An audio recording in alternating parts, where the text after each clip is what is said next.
1898 খ্রিস্টাব্দের 13ই নভেম্বর বিশ্বের মহত্তমা নারী বপন করেছিলেন একটি বীজ, একটি শিক্ষালয়ের বীজ, যা ভবিষ্যতে নারী জাগরণের অগ্রদূত হয়ে দাঁড়াবে। আজ সেই বপন করা বীজটি ফলে ফুলে পল্লবিত এক বৃহৎ বৃক্ষ। আজকের শ্রী সারদা মঠের পিছনে রয়েছে সিস্টার নিবেদিতার উদ্যোগে প্রতিষ্ঠিত নিবেদিতা বিদ্যালয়, যার উদ্বোধন করেছিলেন জগৎজননী সারদা দেবী। আর এই সব কিছুর মূলে ছিল যুগাচার্য স্বামী বিবেকানন্দের ঋষি দৃষ্টি। স্বামী বিবেকানন্দ নারী জাতির প্রতি অপরিসীম করুণা ও প্রেমে যে নারী মঠ সৃজন করে যেতে চেয়েছেন, তার সূচনাটি পায়ে পায়ে 125 বছর অতিক্রম করেছে। বর্ষব্যাপী সেই স্মরণোৎসবে রামকৃষ্ণ সারদা মিশন বিবেকানন্দ বিদ্যাভবনের ছাত্রীরা যুক্ত হতে পেরে নিজেদের ধন্য মনে করছে। যুগস্রষ্টা বিবেকানন্দের আবির্ভাব মহাশিব ব্রত, মহাকল্যাণ ব্রত উদযাপনের জন্য। তিনি স্বয়ং শিবের অংশ। তাই এই পুণ্যতিথিতে আমাদের নিবেদন শিব বন্দনা।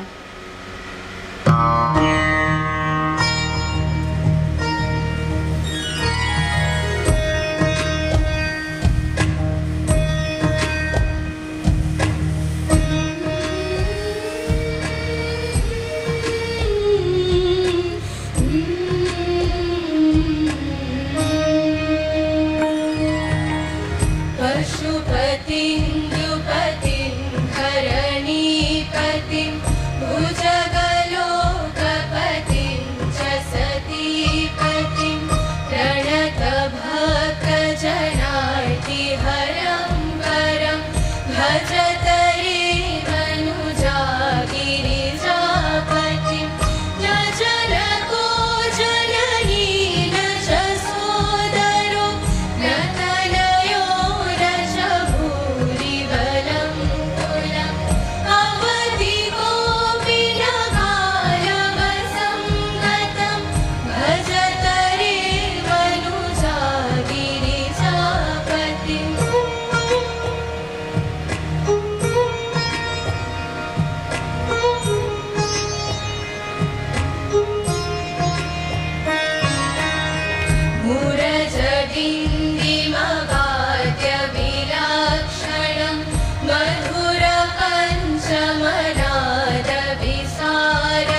মহাপ্রলয়ের দেবতা।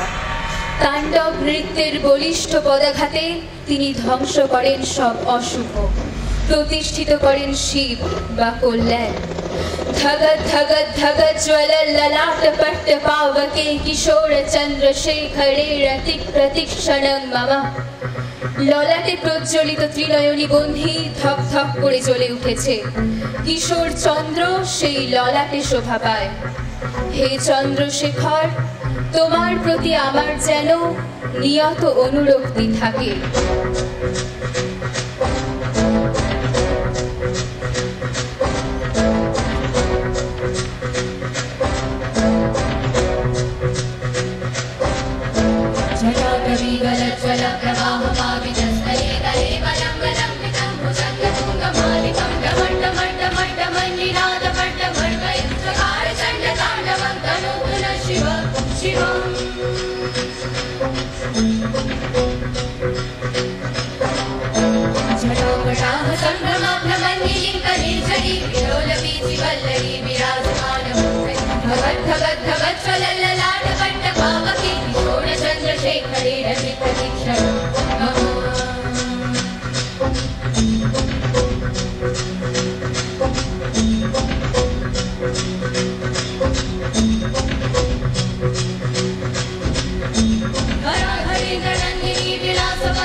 শিবতাণ্ডব নৃত্যের প্রতি পদক্ষেপে বিচ্ছুরিত হয় শক্তি। নির্গুণ পরব্রহ্ম শিব, তিনি তো স্বরূপত নিষ্ক্রিয়। প্রলয় ও নীরব মাঝে একাকী পুরুষ রাজে। কেবল শক্তিযুক্ত হলেই তিনি সৃষ্টি স্থিতি প্রলয় করতে পারেন।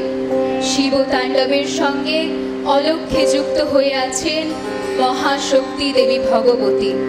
সৃষ্টি স্থিতি প্রলয়কারিণী দেবী যখন জাগ্রত হন, কেবল তখনই শিব কখনো সৃজন ছন্দে নাচেন, কখনো বা ধ্বংসলীলায় মেতে ওঠেন। মনে পড়ে যায় রোগসজ্জায় যুগাবতার শ্রী রামকৃষ্ণ দেব সারদা দেবীকে বলছেন, এ আর এমন কি করেছে, তোমাকে এর চেয়ে ঢের বেশি করতে হবে।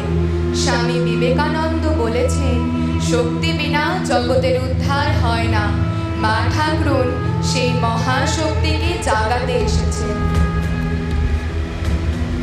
যুগে যুগে আমরা দেখি শিবের সঙ্গে শক্তির সংযোগ।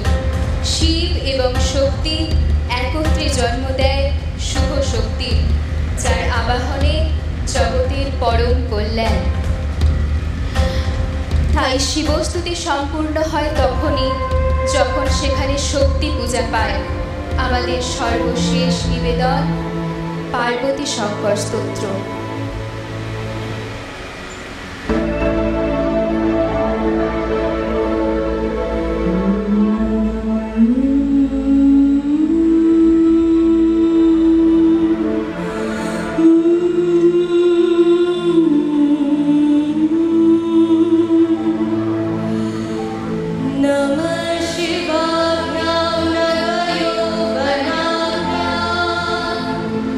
परस्परा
নমো